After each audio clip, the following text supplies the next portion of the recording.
অনেক বোকামি অতীতে করেছে, আর বোকামির সময় নেই। অনেক দল দেখেছে, আর দেখার সময় নেই। এই 50 বছরের উপরে বাংলার জনগণ দেখছে আর দেখছে, শান্তি দেখে নাই। চোর দেখেছে, দুর্নীতিবাজ দেখেছে, ইমানদার কোন নেতা দেখে নাই। ঠিক কিনা ধরে? যাদের হাতে যায় ক্ষমতা, দেশ যেন বাপের ভিটা, রাখতে চেয়ার শুরু করে বিদেশিদের পাচাটা। যাদের হাতে যায় ক্ষমতা, দেশ যেন বাপের ভিটা, রাখতে চেয়ার শুরু করে বিদেশিদের পাচাটা। বিদেশিদের কথা মতো চালায় ওরা নিজের দেশ, বিদেশিদের কথা মতো চালায় ওরা নিজের দেশ। দেখতে দেখতে গোল্লায় গেল আমার সোনার বাংলাদেশ, দেখতে দেখতে গোল্লায় গেল আমার, দেখতে দেখতে গোল্লায় গেল। একে একে শেষ করেছি সবার দেখা হইল শেষ, একে একে শেষ করেছি সবার দেখা হইল শেষ। দেখতে দেখতে গোল্লায় গেল, দেখতে দেখতে গোল্লায় গেল আমার সোনার। কেউ দিল না, সবাই নিল, আমরা যে কলুর বলদ, সারা বছর নেয় না খবর, নির্বাচনে খুব দরদ দেখাইতে আসবে না, জুতা রেডি রাখবেন। কি কথা কয় না? কেউ দিল না, সবাই নিল, আমরা যে কলুর বলদ, সারা বছর নেয় না খবর, নির্বাচনে খুব দরদ। নির্বাচনের আগে দেখো নেতা ধরে কত বেশ, নির্বাচনের আগে নেতা ধরে কত রকম বেশ। দেখতে দেখতে গোল্লায় গেল আমার, দেখতে দেখতে গোল্লায় গেল আমার সোনার। একে একে শেষ করেছি সবার দেখা হইল শেষ, একে একে শেষ করেছি সবার দেখা। দেখতে দেখতে গোল্লায় গেল আমার সোনার বাংলাদেশ, দেখতে দেখতে গোল্লায় গেল। তাহলে সামনের আগামীর দেশ কি আমরা আগের মতো চাই না ইসলামী চাই? মুখে বলেন আপনারা মাহফিলে এসে, কিন্তু কাজে করেন না। মাহফিলে আসলে সব যা হুজুর বলবে সব ঠিক, বাড়িতে গেলে দুহুর মিয়া হুজুরের কথা হুজুরা কইছে, আমগো চিল্লানি চিল্লাইছি। মনে রাখবেন, এটা হুজুরের কথা আর আপনার কথা বলে কথা না, এটা জনগণের কথা। গোটা জনগণের কপালে শান্তি দরকার। আমাদের কপাল থেকে শান্তি উঠে গেছে আমাদের কারণে, কারণ আমরা চোরকে, দুর্নীতিবাজকে, ভালোকে চিনতে পারি না। আমরা যদি চিনতে পারতাম তাহলে দেশের চোরদেরকে বারবার সুযোগ দিতাম না। ভাই সবাই চোর না, হয়তো 100-র ভিতরে 90টাই চোর, বাকি 10টা ভালো। বাকি 10টাও যেগুলো থাকে এগুলো আশেপাশের চোরের জন্য ভালো থাকতে পারে না। মনে করেন এক ইউনিয়নে একজন চেয়ারম্যান, এর আশেপাশে আছে 5টা মেম্বার। আমাদের কিছু বন্ধু বান্ধব তো সারা দেশে মেম্বার আছে, চেয়ারম্যান আছে। এরা বলে, আরে কয় না দোস্ত এই অবস্থা, কি কয় মেম্বার গো জ্বালায়, টিকা যায় না, এগুলোর এত খাওয়ান দরকার। তার মানে এই মেম্বারদের যন্ত্রণায় যে চেয়ারম্যান ভালো থাকতে চায় সেটাও ভালো থাকা অনেক কষ্টকর। কারণ দেশের ভিতরে যখন পাগলই থাকে সব, একটা পাগল পাগলাগার হতে যায়, আপনি ভালো মানুষ জানতো দেখি, আপনি 10 দিনের মধ্যে আপনি নিজে মনে করবেন যে আমি আসলে পাগল আছি নাকি ভালো আছি, কোনটা পেরেশানি পড়ে যাবেন আপনি। তা ঠিক চোরের মাঝখানে একজন যখন পড়ে, সে নিজেও চিন্তা করে কি আমি কি আসলে কি ভালো আছি না চোর হয়ে গেছি, বুঝতেছি। এই জন্য এই দেশকে সংস্কার করা দরকার। এই সংস্কারের লড়াই আগেও ছিল, এই সংস্কারের লড়াই বর্তমানে হয়ে স্বৈরাচারীদেরকে বিদায় করেছে। আবার যদি আপনারা মনে করেন নতুন কোন স্বৈরাচারীকে দেশে বসাইতে চাবেন তাহলে সংস্কার দরকার নাই। আর যদি মনে করেন না আমরা আর কোনো নতুন স্বৈরাচারী চাই না, তাহলে সংস্কার আজীবনের জন্য করা দরকার। আর সংস্কারটা হলো ইসলাম। আল্লাহ পাক আমাদেরকে ইসলামী রাষ্ট্র দান করুন। ভাইরা আমার, দেখেন আমি আপনাদের সামনে একটি কোরআনের আয়াতে কারিমা তেলাওয়াত করেছি। আয়াতটা একটু বড় আয়াত, যার কারণে শুরুর অংশ বিশেষ তেলাওয়াত করেছি। এই আয়াতের একটি নাম আছে, নামটা আয়াতুল কুরসি। আয়াতুল কুরসি নামের সাথে আপনারা পরিচিত আছেন তো ইনশাআল্লাহ? চিনেন, জানেন, পারেন? অনেকে মুখস্থ জানেন না, না জানলে আজকের ফজিলতের পরে মুখস্থ করার চেষ্টা করবেন ইনশাআল্লাহ। আস্তে কয় ইনশাআল্লাহ করলে যদি আল্লাহ কবুল করে ফেলায় তাহলে তো শেখাই লাগবে নাকি? ভাইরা দাঁড়িয়ে যারা আছেন একটু বসেন, আপনারা এই পাশেও বসেন, একটু বসেন, জায়গা আছে যথেষ্ট, অনেক বড় মাঠ, বসে যান। বসলে দেখতে ভালো লাগবে। যে যেখানে আছেন বসে যান, দাঁড়িয়ে থাকেন না। দাঁড়িয়ে থাকলে পরে যারা আসে এদেরও দেখতে কষ্ট হয়, সমস্যা হয়। সবাই বসেন। আপনারা সুন্দর করে পরিবেশ রাখবেন ইনশাআল্লাহ। ওয়াজ যতক্ষণ হবে, ওয়াজের ফাঁকে দু একটা গজল আপনাদেরকে শোনাবো নাকি? পরিবেশটা সুন্দর করেন। ওই যে এখনো বসে নাই, বসান, সবাই বসান। না বসলে যে যেখানে আছেন মিয়া পাশার নিচে জুতা দেন, বসেন, এরপরেও বসেন। তা আয়াতুল কুরসি এই নামের সাথে আমরা কি আছি, পরিচিত আছি? আফসোসের বিষয়, আমাদের দেশের যুবক ছেলেরা, এই কি সমস্যা, মারো কেন? তুমি এরা মারছো কেন? মহব্বত নাকি ফ্রেন্ড রিকোয়েস্ট অ্যাকসেপ্ট করে নাই? কোনটা? মাহফিলে এসব কি মহব্বত তাদের একজন একদম চুপ খামোশ। এই পোলাপানরে সব সামনে বসায় দিয়েছেন। উচিত হলো মুরব্বীরা সামনে বসা। মসজিদে কিন্তু সামনের কাতারে বাচ্চাদেরকে আপনারা দেন না, দেন না, কিন্তু মাহফিলে ঠিকই বাচ্চাদেরকে আগে বসায় দেন। এই কারণে তো মুশকিল হয়। আগে আসছে, কোনো আওয়াজ নাই, একদম খামোশ। একবার ইউটিউবের একটা ভিডিওতে দেখেছিলাম, এক লোককে জিজ্ঞাসা করতেছে, ভাই 4 জন নবীর নাম বলেন। যুবক, সে বলতেছে আবু বকর, ওমর, ওসমান, আলী। সুবহানাল্লাহ কয় না? দেখছেন? সুবহানাল্লাহ কইতেছে।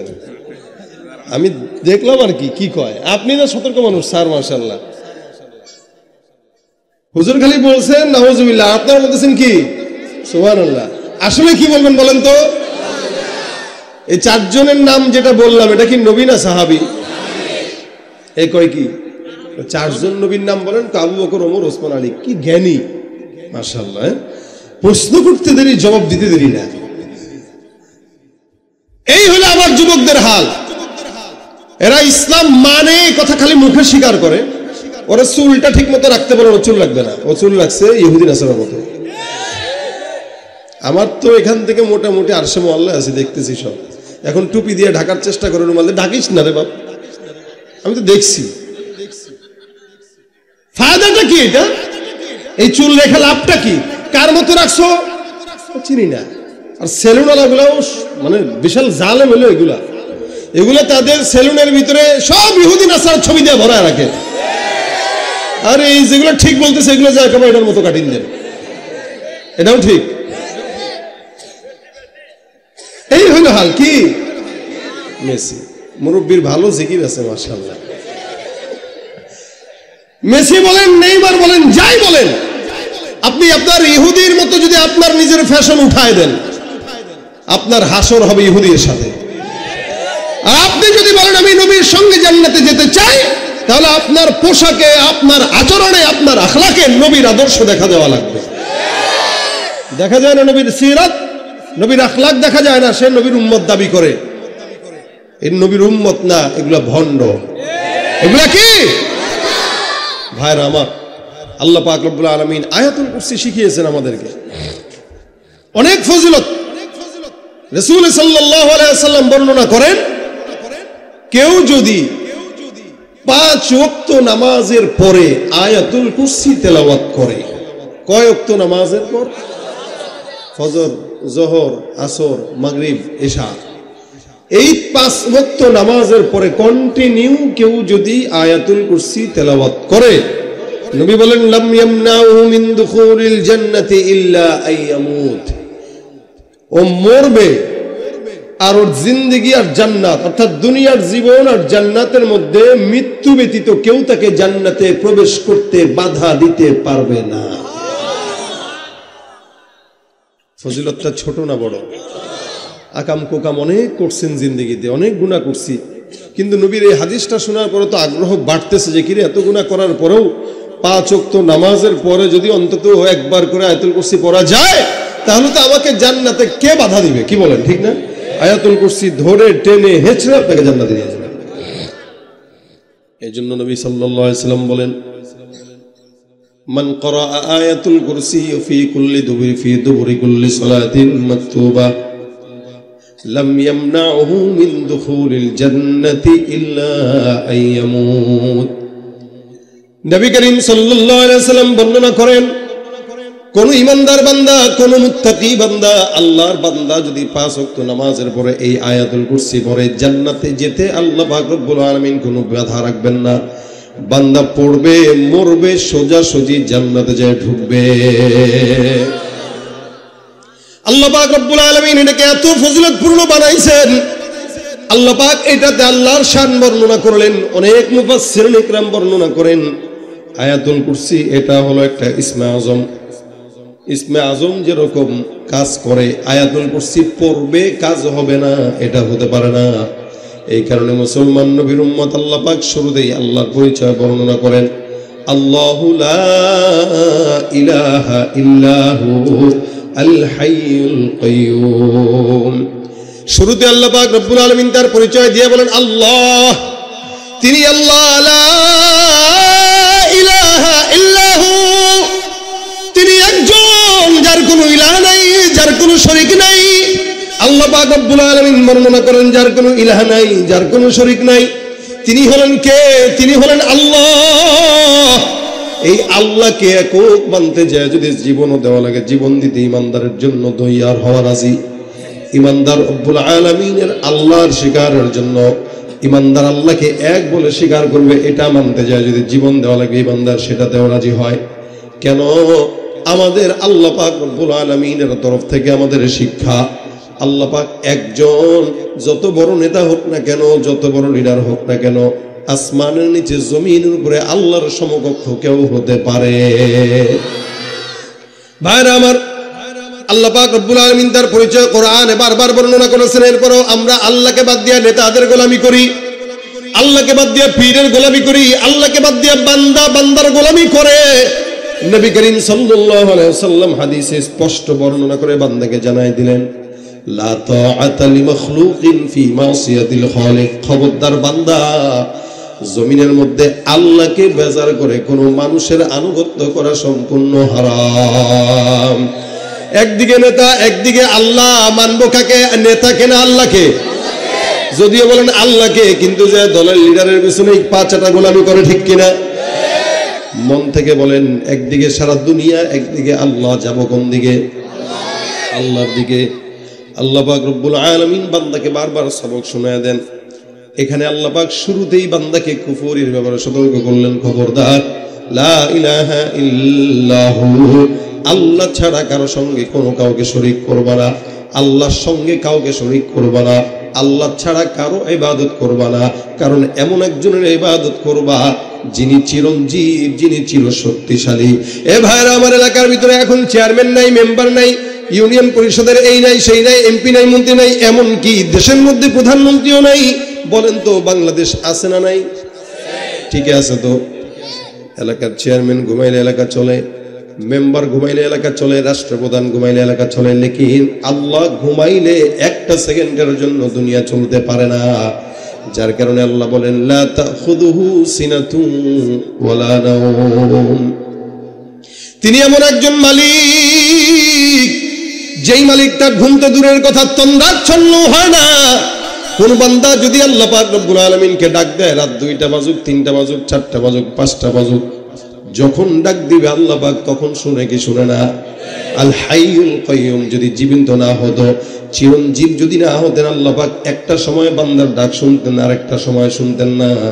কিন্তু আমার আল্লাহ পাক রব্বুল আলামিন বলে, মুমিন, জমিনের মধ্যে সব বান্দারা ঘুমায়, আমি আল্লাহ পাক ঘুম তো দূরের কথা তন্দ্রাও হই না। কারণ আমি আল্লাহ তন্দ্রাচ্ছন্ন হলেও এই আসমান জমিন 1 সেকেন্ডের জন্য টিকতে পারবে না। ভাইরা আমার, এটা আল্লাহ পাক রব্বুল আলামিনের পরিচয়। কোটা আয়াতের মধ্যে আল্লাহ পাক তার পরিচয় দিয়ে শিখায় দিলেন, খবরদার, এরপরও আল্লাহর সঙ্গে শরীক করা যাবে। আমরা বিশ্বাস করি আল্লাহ কয়জন? ইহুদিরাও বিশ্বাস করে আল্লাহ একজন, নাসারাও বিশ্বাস করে আল্লাহ একজন। গোটা আহলে কিতাব যারা, অন্য নবীর উম্মত যারা, তারা আল্লাহকে একজন বলেই মানে। আমরাও একজন বলে মানি, তারাও একজন বলে মানে। কিন্তু সমস্যা কোথায়? সমস্যা একটা জায়গায় আছে, তারা আল্লাহকেও মানে, মাগার আল্লাহর সঙ্গে অন্য কাউরে শরীক করে। আল্লাহকেও বিশ্বাস করে, আবার মূর্তির পূজা করে। আল্লাহকেও বিশ্বাস করে, নেতাদের পাঁচাটা গোলামিও করে, আল্লাহকে বিশ্বাস করে, সূর্যের পূজাও করে, আল্লাহকে বিশ্বাস করে, চন্দ্রের পূজাও করে, আল্লাহকে বিশ্বাস করে, আবার বিভিন্ন লাত মানাতকে তারা পূজা করে, তাদের মন মুনিব বানায় নেয়। ইহুদিরা একভাবে বলে, নাসারারা আরেকভাবে বলে। আমার আল্লাহ পাক রব্বুল আলামিন বলেন, ওয়াকালাতিল ইয়াহুদু উযাইরুন ইবনুল্লাহ ওয়াকালাতিন নাসারাল মাসীহু ইবনুল্লাহ। ইহুদিরা বলে উযাইর হলো আল্লাহর পুত্র, নাসারারা বলে মাসীহ হলো আল্লাহর পুত্র। আর আমরা যারা মুমিন আছি, আমরা আল্লাহ পাক আমাদেরকে শিখিয়েছেন, কুল হুয়াল্লাহু আহাদ আল্লাহুস সামাদ লাম ইয়ালিদ ওয়া লাম ইউলাদ ওয়া লাম ইয়াকুল লাহু কুফুয়ান আহাদ। আল্লাহ কয়জন? ইহুদিরা বলে উযাইর আল্লাহর পুত্র। নাউযুবিল্লাহ, মাআযাল্লাহ। আল্লাহ কাউকে জন্ম দেয় না, কারো থেকে জন্ম নেয় নাই। যার কারণে আবার আল্লাহ ডাক দিয়ে বুঝাই দিলেন, কুল হুয়াল্লাহু আহাদ, বলো তিনি একজন, আল্লাহুস সামাদ, লাম ইয়ালিদ ওয়া লাম ইউলাদ, তিনি কারো থেকে জন্ম নেয় নাই, কারো থেকে জন্ম হয় নাই, কাউকে জন্ম দেয় নাই। আল্লাহ পাক রব্বুল আলামিন বলেন, ইহুদিরা বলে উযাইর আল্লাহর পুত্র, নাসারারা বলে মসিহ আল্লাহর পুত্র। তোমরা আমার বান্দা যারা থাকবা, ইমানদার থাকবা, তোমরা এক কথাই বলবা, আলা ইলাহা ইল্লাল্লাহ, আল্লাহর সঙ্গে জমিনে আর কোনো শরীক হতে পারে না। এটা আমরা ইমানদারের ঈমান। আমরা বলি একজন আল্লাহ, জিন্দেগি যতবার আছে ততবারই বলবো আল্লাহ একজন, কিয়ামত পর্যন্ত বলবো আল্লাহ একজন। ফাঁসির কাষ্ঠে যদি ঝুলতে হয় 100 বার ঝুলবো, এরপরেও বলবো আল্লাহ কয়জন। এই পরিচয় আল্লাহ পাক রব্বুল আলামিন আপনাকে আমাকে দান করলেন। জমিনের মধ্যে আল্লাহ পাক রব্বুল আলামিন অন্য কারো ঘরে চাইলে আমাদেরকে বানাইতে পারতেন, আমরাও কিন্তু তাদের মতো বলতে পারতাম। কিন্তু আল্লাহ পাক দয়া করে মহব্বত করে ঈমানদার বানাইছেন, মুসলমানের ঘর জন্ম দিয়েছেন, যার কারণে আমরাও বলি লা ইলাহা ইল্লাল্লাহ, লা ইলাহা ইল্লাল্লাহ। আল্লাহ পাক শিখাই দিলেন, বান্দা খবরদার এক আল্লাহর ইবাদত করো, আল্লাহু লা ইলাহা ইল্লা হুয়াল হাইয়ুল কাইয়্যুম। এত একটা ফজিলতপূর্ণ আয়াত নবী করিম সাল্লাল্লাহু আলাইহি ওয়াসাল্লাম বলেন, এই বান্দার মুমিন, আমার উম্মত যারা নিজেরা নিজেদেরকে মুমিন বলে দাবি করো, তোমরা শুনে নাও। এই আয়াতটা আল্লাহর হাবিব সাল্লাল্লাহু আলাইহি ওয়াসাল্লাম অনেক পছন্দ করতেন এবং এই আয়াতের বারবার পড়ার জন্য বান্দাকে উপদেশ দিতেন। এ মুসলমান, এত ফজিলতপূর্ণ একটি আমল। আবু হুরায়রা সাহাবী রাদিয়াল্লাহু তাআলা আনহু, অনেক বড় সাহাবী, যে সাহাবী হাদিসের মধ্যে সবচেয়ে বেশি হাদিস বর্ণনাকারী সাহাবী। আবু হুরায়রার মতো আর কোন সাহাবী এত হাদিস বর্ণনা করেন নাই।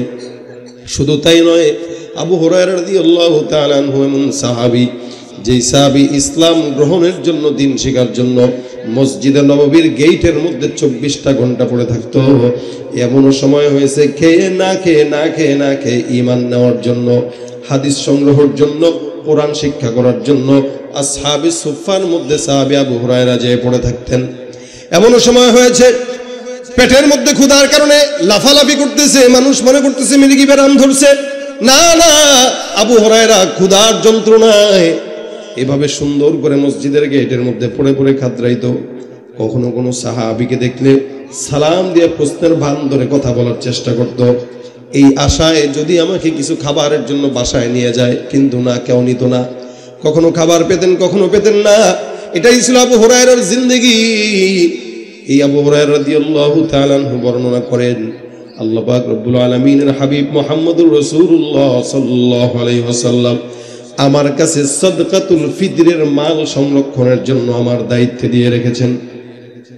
আমাকে ডাক দিয়ে বলল, আবু হুরায়রা, মালগুলো আমি তোমার কাছে দিলাম, তুমি এগুলোর জিম্মাদার, এগুলো সুন্দর করে তোমার কাছে রাখবা। আমানত, জনগণের আমানত, খবরদার এই জনগণের আমানতের যেন এক বিন্দু পরিমাণ এদিক সেদিক না হয়। জনগণের আমানত জনগণকে ঠিক মতো বোঝায় দিবা, এটাই হলো নেতার আলামত। নেতা তার জনগণের আলামত পুঙ্খানুপুঙ্খানু বুঝায় দিবে। কিন্তু আফসোস, বাংলাদেশের যত ক্ষমতাবান ছিল, সরকার থেকে 10 কোটি টাকা নিয়ে রাস্তার মধ্যে 2 কোটি দিয়া বাকি 8 কোটি নিজের পকেটে, ঠিক কিনা? আমানতদারিতা শিখেন। আবু হুরায়রাকে আল্লাহর নবী সাল্লাল্লাহু আলাইহি ওয়াসাল্লাম আমানতদারিতা বানাইছেন।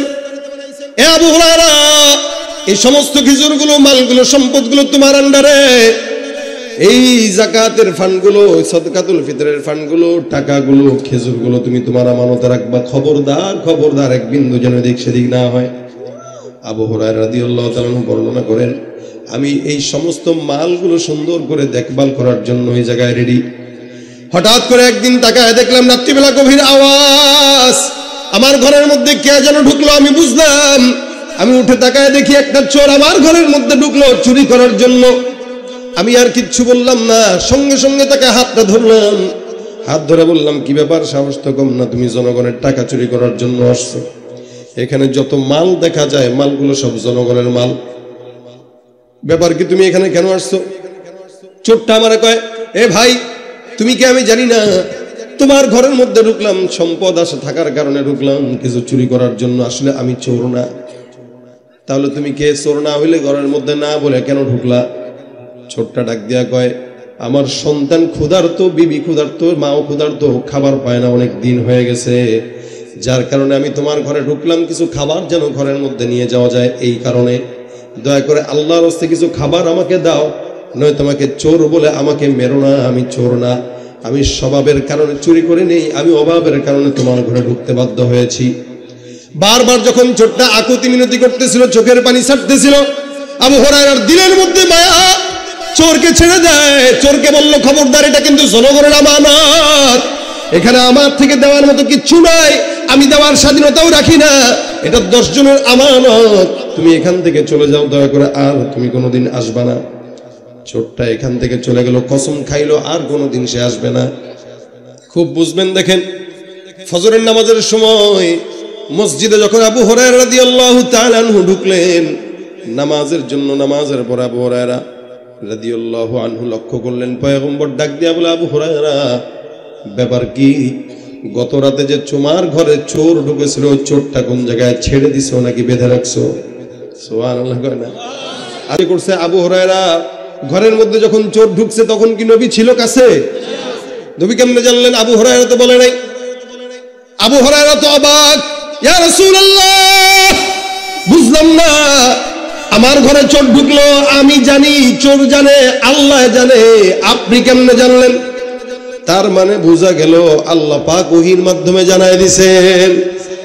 নবী করিম সাল্লাল্লাহু আলাইহি ওয়াসাল্লাম বলেন, আবু হুরায়রা, তোমার ঘরে চোর ঢুকেছে, যে চোর, এটা মারাত্মক বড় চোর, এই চোর সাধারণ চোর না।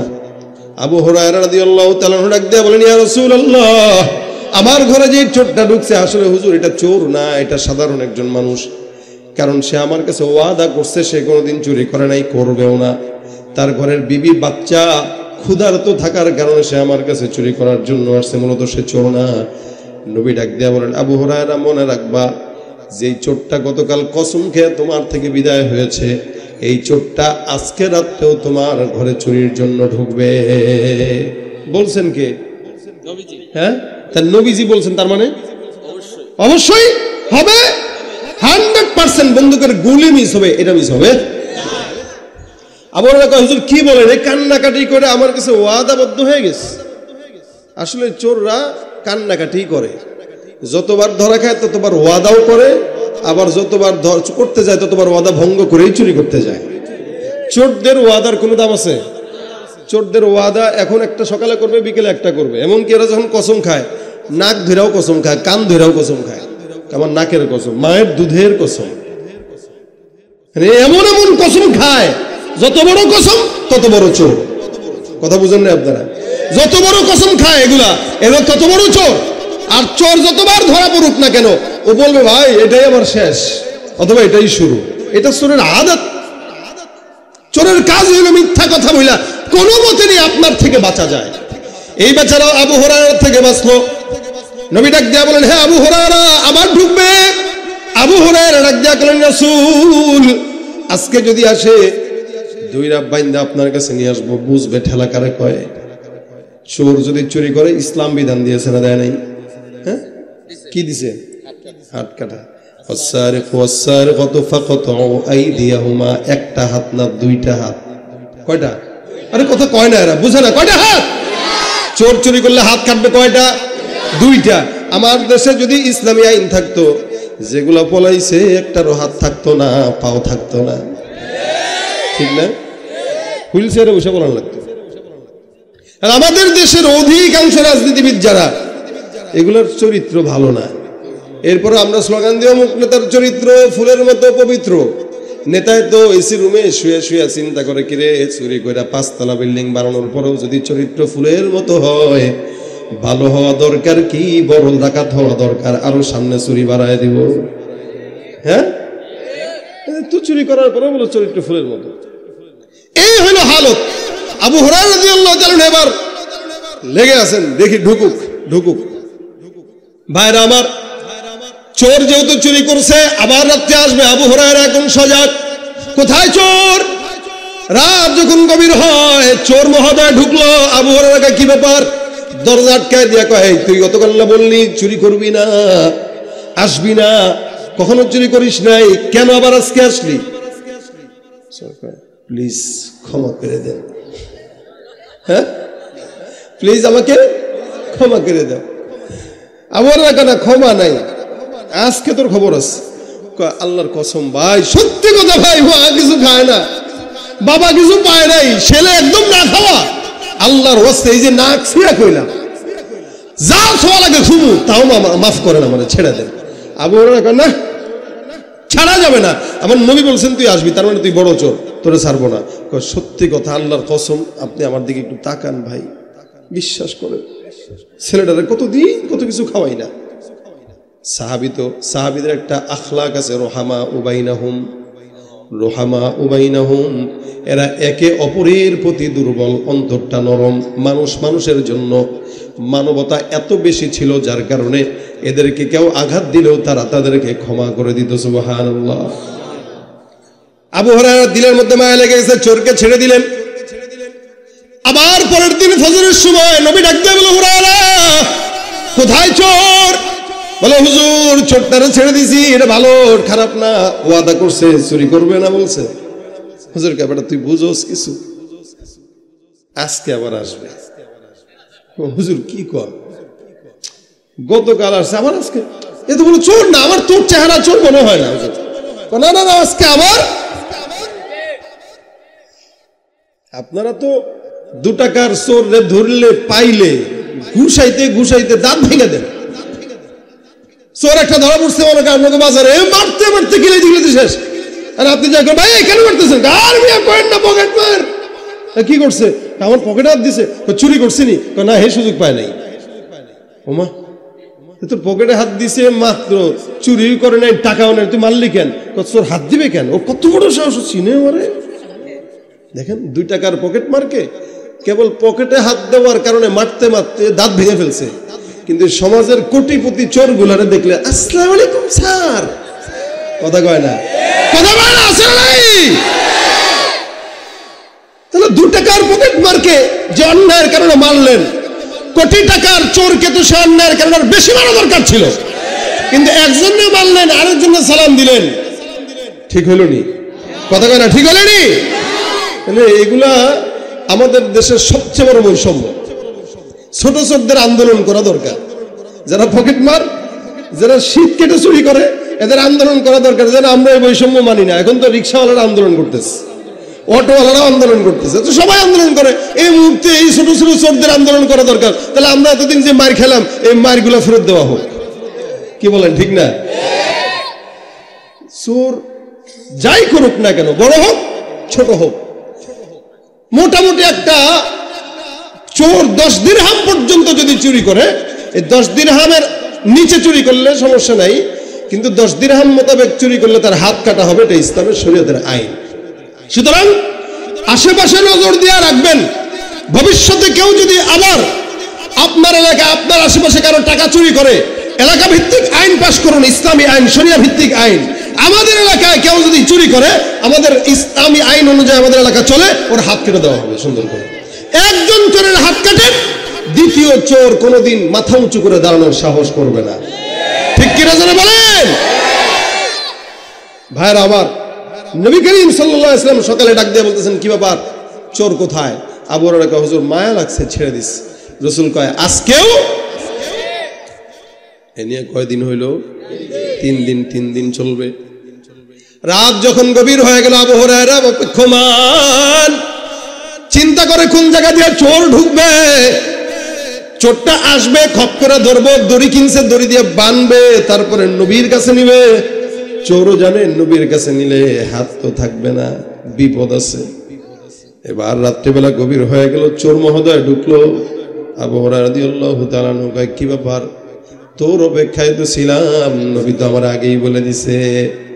দরজাটা লাগায় সুন্দর করে দড়ি দিয়ে হাতটা বেঁধে ফেলছে, বেঁধে চোরে বসায় রেখে জিকির করবে, সকাল পর্যন্ত ওয়েট করবি, ফজরের সময় হবে, লাইট থেতে থেতে নিয়ে ধরে ফাজিলের ফাজিল। কত কসম খাইলি তুই কালকে, তোর লেগে আমার মায়া লাগছিল। হ্যাঁ আচ্ছা ভাই, এটা আপনার সাথে ঘটলে আপনিও তো করবেন।